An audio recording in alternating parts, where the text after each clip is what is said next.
Calon Presiden Capres nomor urut 1 Anies Baswedan menyampaikan sejumlah kritik terkait bantuan sosial atau Bansos. Anies Baswedan bahkan menjanjikan program Bansos Plus. Dikatakan Anies Baswedan, Bansos seharusnya diberikan sesuai kebutuhan untuk kepentingan yang diberi, bukan yang memberi. Hal tersebut disampaikan Anies Baswedan dalam debat Pilpres kelima pada Minggu 4 Februari 2024. Mulanya Anies Baswedan menyampaikan visi misinya terkait kesejahteraan sosial. Anies berjanji akan memberikan bantuan sosial atau Bansos Plus demi kepentingan warga yang diberi Bansos. Anies Baswedan mengatakan keluarga sejahtera harus diberi upah yang layak, bahkan jika perlu, juga diberi Bansos Plus. Anies Baswedan menegaskan bahwa Bansos tersebut diberikan untuk kepentingan yang diberi, bukan untuk kepentingan yang memberi.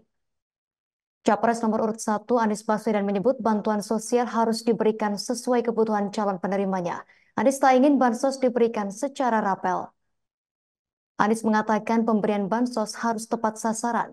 Menurutnya, pembagian bansos harus melalui pendataan yang baik dan diberikan melalui jalur birokrasi. Anies ingin bansos harus dipastikan sampai kepada mereka yang miskin hingga masyarakat prasejahtera. Dilanjutkan terpilih menjadi presiden, Anies akan mengembangkan program bansos ini menjadi Bansos Plus.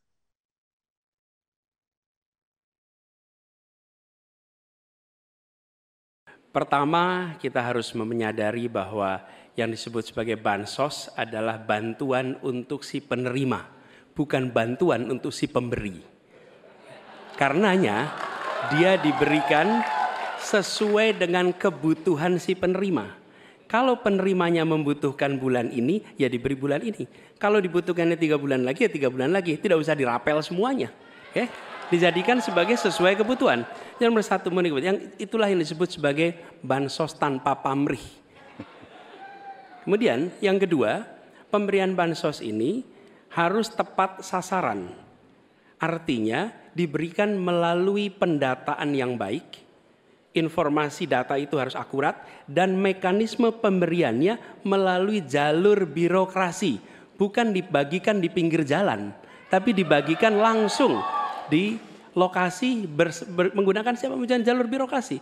Kemudian yang ketiga, yang tidak kalah penting, ketika kita berbicara tentang bansos ini, harus bansos itu bisa dipastikan mereka yang miskin, prasejahtera itu termasuk di dalamnya. Jangan sampai mereka terlewatkan. Karena itu kami menyusun ini sebagai bagian dari perubahan adalah Bansos Plus.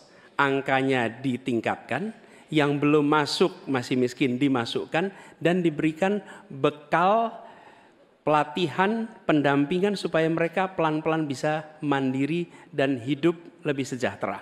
Jadi kami melihat ketika sampai kepada bansos ini adalah atas nama negara. Ketika saya bertugas di Jakarta, semua paket bansos di kerdusnya diberikan label dibiayai APBD DKI Jakarta, bukan dari gubernur, dari uang rakyat lewat APBD DKI Jakarta. Jelas posisinya. Download Tribun X sekarang, menghadirkan lokal menjadi Indonesia.